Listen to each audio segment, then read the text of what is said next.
What's up? It's me, Lex. Welcome back to my class overview guides. Today I'm going to be going over one of my personal favorite classes in the game because it's one of the more versatile ones you can build around, Investigator. It's one of the two skill-focused classes in the game, the other one being the Rogue, by which I mean it gets a whole lot of skills at level 1. You can see all those orange skills right there. And additionally, it gets skill increases at every level instead of every odd level, and skill feats at every level as well, which allows for a lot of versatility in the build you want to create, even ignoring your class feats, ancestry features, etc. Every single level you're going to be adding something new onto your build, and it makes Investigator and Rogues both incredibly versatile and incredibly potent. It's going to be very rare that you're going to be playing one of them and come up on an issue that you're not going to be able to tackle. For the first Investigator that I've built here to show off, this is Hunter. It's quite difficult to make a melee Investigator work because a lot of their design is built kind of around planning out things ahead of time and not dedicating into them. That's specifically because of their devise a stratagem action combined with pursue a lead. What this lets you do is once every 10 minutes you can spend a single minute examining a single clue and dedicate a lead. You can have 2 leads going on at a time, and if you try to add a third on, you will have to permanently, for the rest of the day, drop one of your pre-existing leads. Then, if you're in an encounter that has one of the targets of one of your leads in it, you can use your devise a stratagem action as a free action instead of the single action it normally takes. However, I will note it is still quite good even if you are spending the action for it.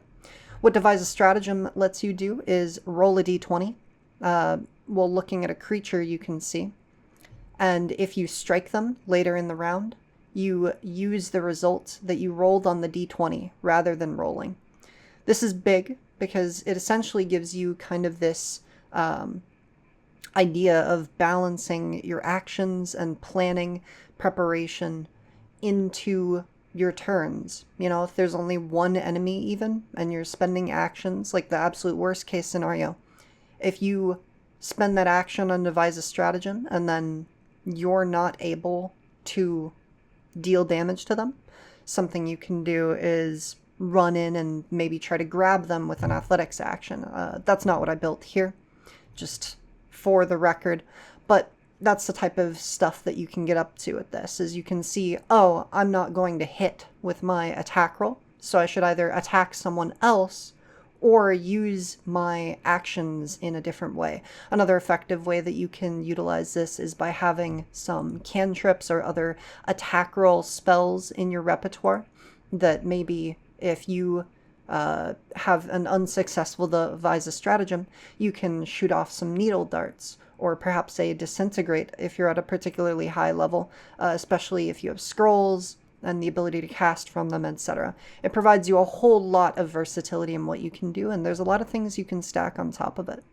Additionally, something that I have noted again and again is that it is very important to utilize all of the resources available to you. And Investigator comes pre-packed with a reaction, which is quite nice.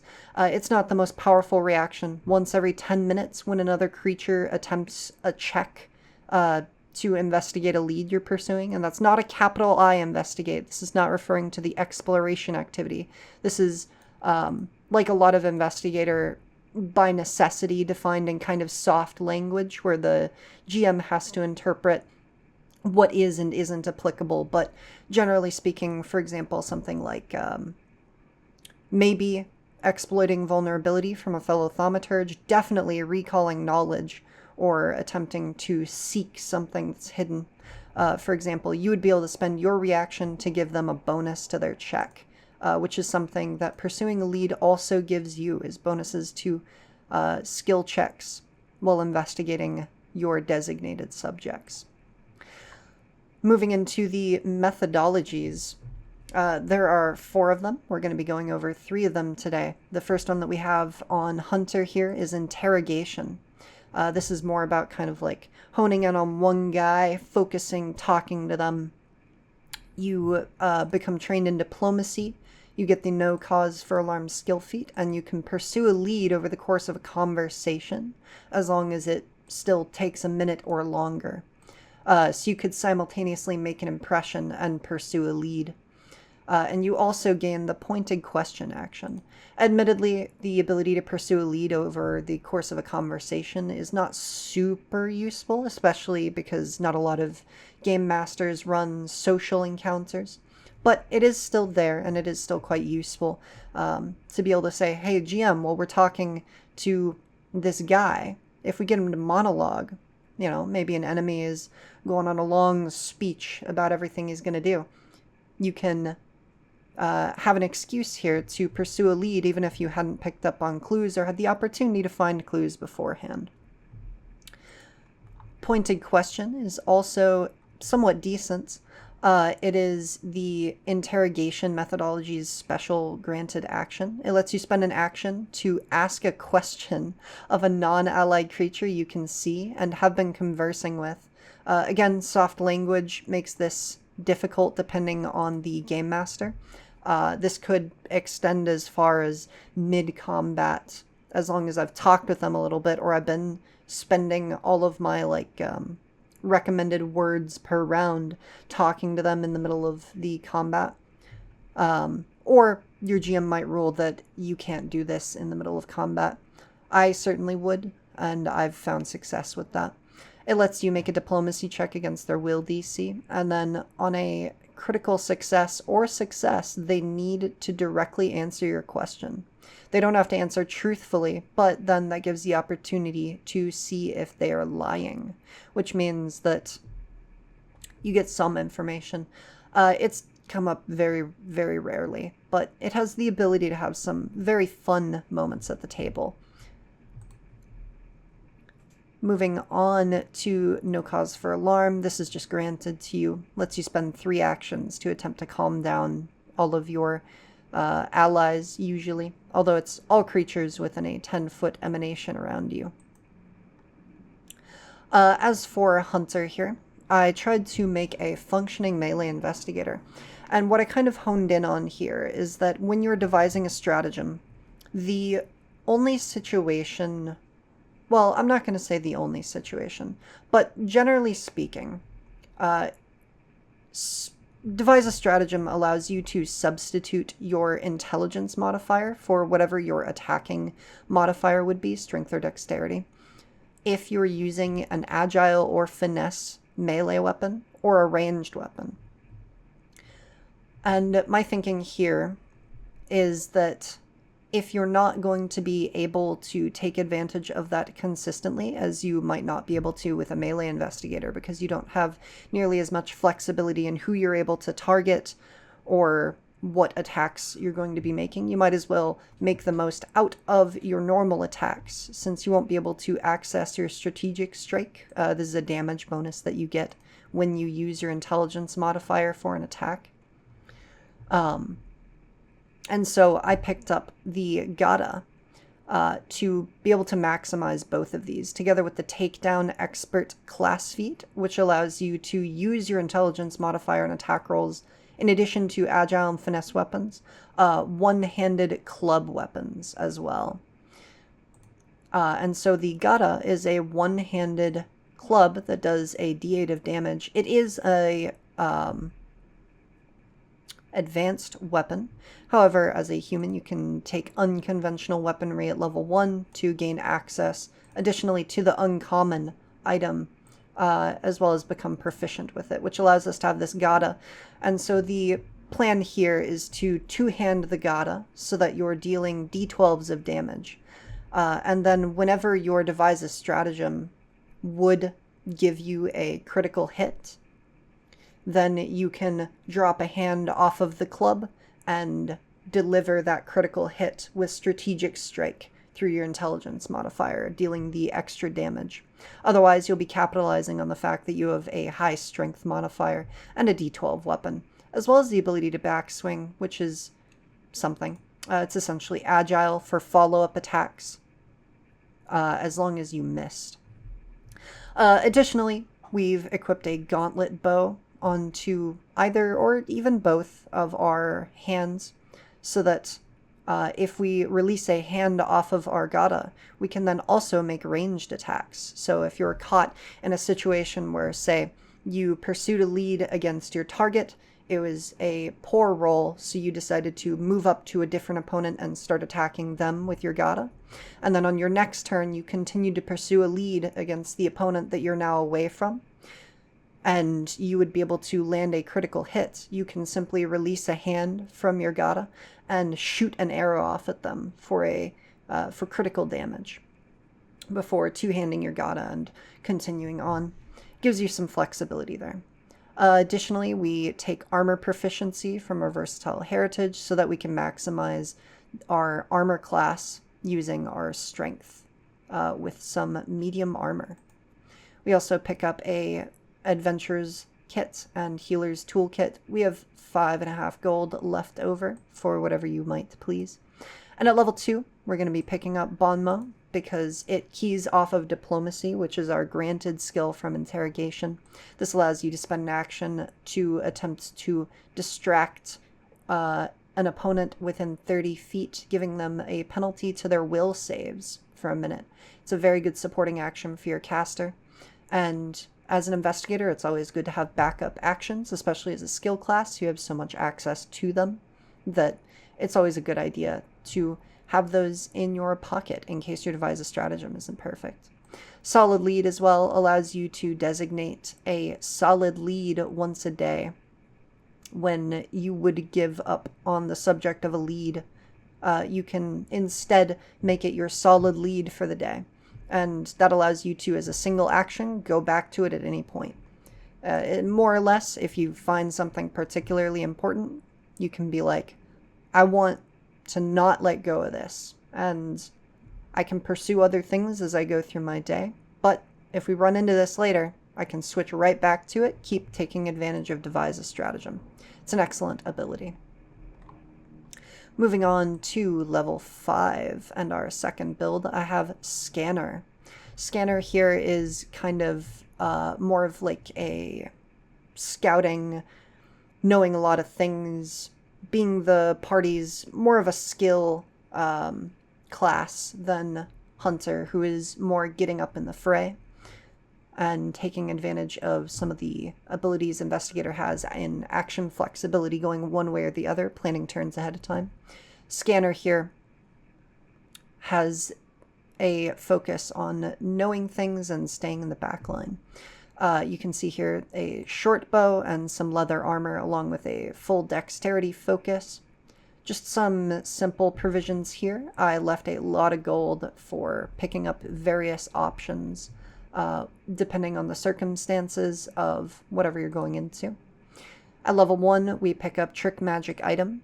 This combines quite well with Investigator because you have a lot of skill proficiencies, which means you can put them into Arcana, Nature, Occultism, and Religion, and be able to cast all 4 types of magic out of magic items, whether that be scrolls or wands, etc. Additionally, we pick up Cooperative Nature. As I said in my last video, I believe, I've found a very common reason to be allowed to aid is if you've recalled knowledge on a creature successfully, using the skill that you recalled knowledge with to aid your allies in attack rolls. Cooperative Nature giving you a huge bonus to your checks to aid. It's generally a very solid way for a build to get some support in from the backline. Additionally, known weaknesses is one of my favorite Investigator feats, and one of the more obviously strong ones. Whenever you devise a stratagem, you can also recall knowledge as part of that action.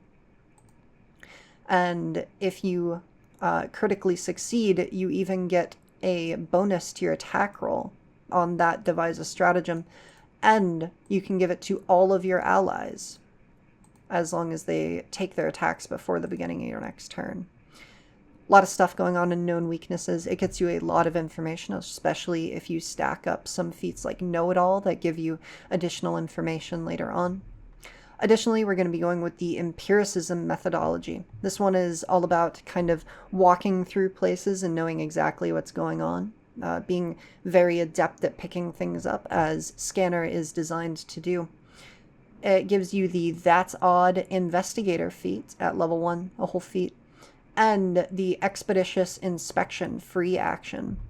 Expeditious Inspection is quite simple, but a free action once every 10 minutes allows you to recall knowledge, seek, or sense motive. Sense motive won't be as useful all of the time because, again, most people that I've seen anyway don't run don't run a lot of, if any at all, social encounters, but the ability to seek an entire area to try and find something hidden, or the ability to recall knowledge freely once every 10 minutes is very solid. Additionally, That's Odd is a very wonderful feat. I believe it's Pathfinder Society restricted, something like that. But generally, the TLDR of That's Odd is it's the feat that lets you as an investigator walk into a room and know something is up. The GM won't tell you exactly what's going on, so you still have the ability to fail your checks. But it means more or less that you're going to guarantee the ability to make checks against hidden things wherever they are. If you're going room by room, perhaps there's a secret door or something like that, you'll be able to tell that there's something on the wall, even if you won't know where it is. And you might have to come back later to succeed on actually finding it. Moving on to level 2, we pick up Red Herring. This is another favorite class feat of mine from Investigator. This lets you, when you use Pursue a Lead, the GM will tell you if the lead you choose is inconsequential. So this lets you, more or less, be using Pursue a Lead all over the place to grab a lot of information, because you can rule things out, you can rule things in, and generally it's going to lead to a much more consistent game plan with your Pursue a Lead and Devise a Stratagem, because you're going to be able to weed out the red herrings. Additionally, we'll be picking up Battle Medicine, since we have a short bow and a lot of skill proficiencies. Any little bit of healing that we can tack on and assist ourselves and our teammates with is very helpful. Battle Medicine is a personal favorite feat of mine. I have very, very few characters that don't have it or pick it up at some point, because the fact that the immunity is only to your Battle Medicine means that if everyone stacks it up, you just have 4 sources of healing for every person.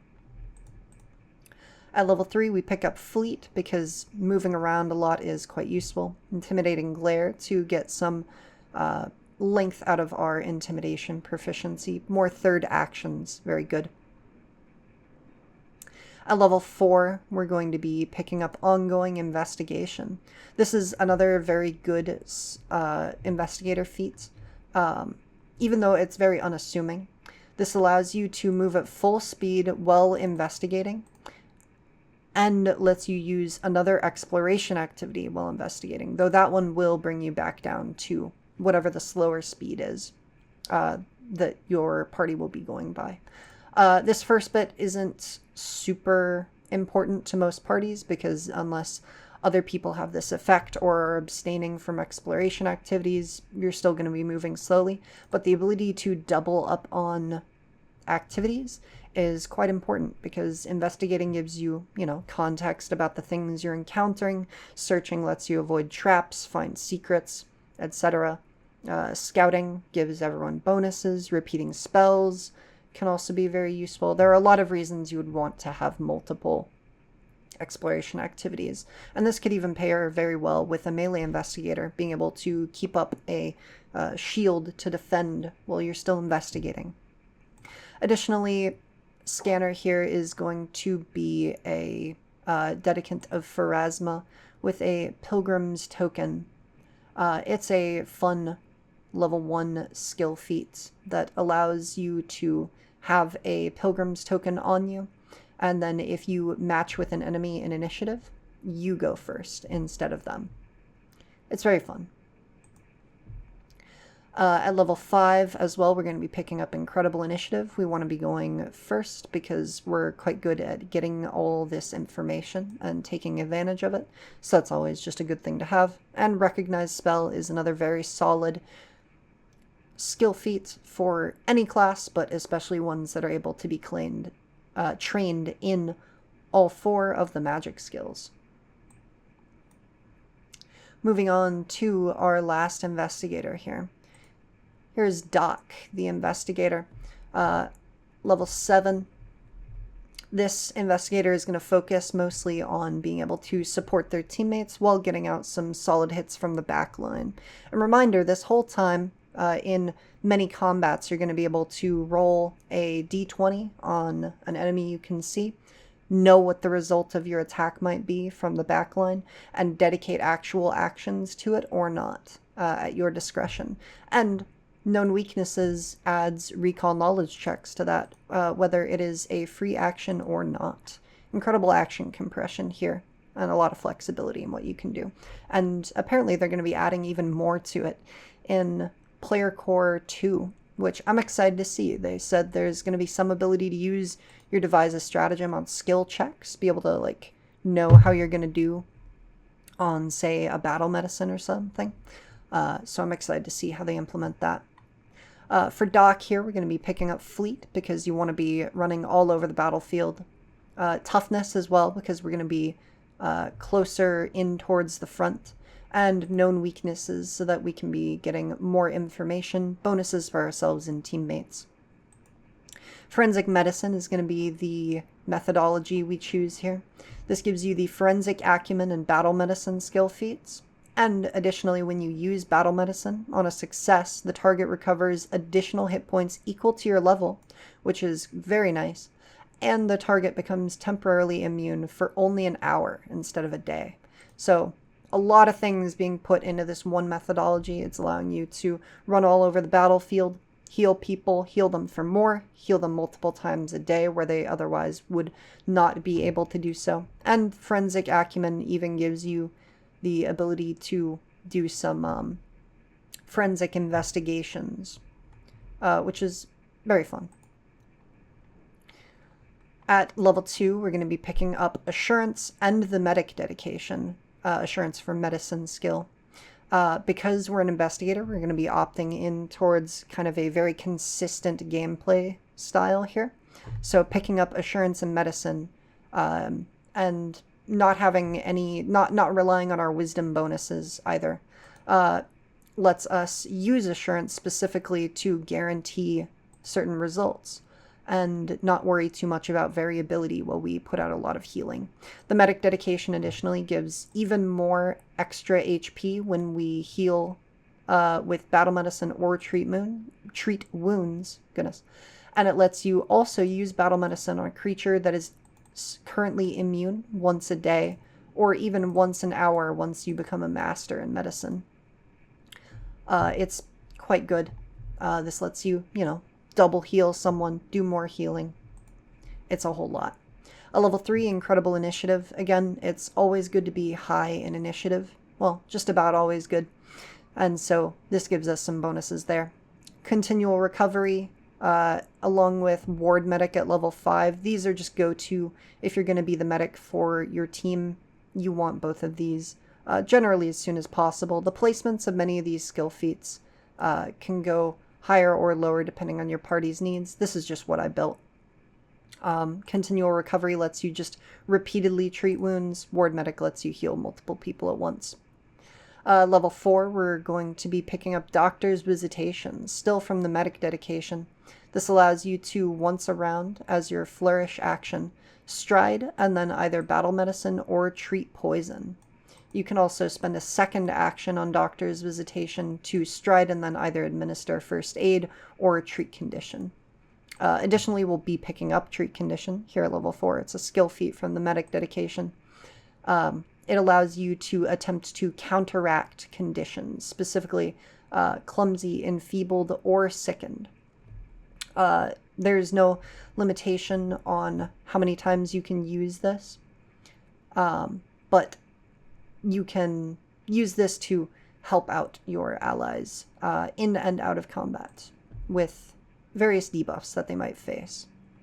At level 5, we're going to be picking up Trick Magic Item just for more versatility in what we can do. Again, skill classes get a lot of power out of this feat or anything that allows them to use magic items in general, because they have a lot of their potency as classes built into their versatility, a lot of the things they can do. You're not going to hit as hard as a barbarian, as an investigator, unless you have some very, very specific and niche builds. But no barbarian is going to be able to succeed on a diplomacy check, recall knowledge and arcana, identify occultism, make a proper nature and survival checks out in the wilderness, and be able to track someone down through society. So, at level 6, we're going to be picking up the Martial Artist dedication. Since we want a free hand quite badly for our ability to treat wounds, picking up Martial Artist lets us use our fists as D6 weapons and forego the non-lethal trait on them at no penalty. And because they are agile and finesse, they also qualify for our strategic strikes, which means you can get your extra damage off without needing to switch to anything. If you're at range, you can use your short bow. If you're in melee, you can be making fist attacks. Additionally, we pick up Bon Mot to continue using our diplomacy to debuff enemies for our friends and casters. At level 7, our last level, we're going to be picking up Recognize Spell. Again, just a very, very solid skill feat. And we're going to be taking Holistic Care, which means Treat Condition. What we picked up from the Medic archetype can also treat the Frightened, Stupefied, and Stunned conditions, which are all very, very nice and very strong abilities. If your party has just been stunned, or maybe your caster has been stupefied, you can spend some actions attempting to remove that so that they can be taking their turns effectively, using their reactions, perhaps casting spells. It puts a lot of emphasis on you as kind of the cornerstone of the team. You're able to keep everyone going as powerful as they can. As far as the items you have on dock here, we have +1 striking on both our composite shortbow. This time we had the stats to increase our strength here because we didn't need to invest anything into wisdom or charisma. And so getting the propulsive damage, even if it's only a single point of damage, every little bit counts. We have some +1 leather armor, and then an absolute ton of gold that you can invest into being able to use your trick magic item that you got at level 5 for various wands, scrolls, backup items, anything you need. Get yourselves some belts of holding to pull out emergency spells like heal, perhaps bless, perhaps if you have access to some of the uncommon items, you could get friend fetch, etc. There is a wide berth of items that you can acquire, and that would be very, very useful to you as someone with a lot of actions to spare for aiding your team. Additionally, we have the Hand Wraps of Mighty Blows for our fists, Healer's Gloves to give us bonuses, and I'm realizing as I'm speaking this out, these two actually do not work together. So ignore the Healer's Gloves or ignore the Hand Wraps. Maybe switch them out depending on your need. But the Healer's Gloves gives you a bonus to your medicine checks, but because you will be using Assurance, that won't actually be helpful. Mainly they're there for their activation, which lets you once a day do some additional healing to a creature you touch. So perhaps use the Healer's Gloves, put them on until you need to heal someone, and then switch out to the Hand Wraps. That's my fault. I should have caught that in my preparations for this video. But either way, these are the options. And I hope you enjoyed watching the video. Thanks, and have a good one.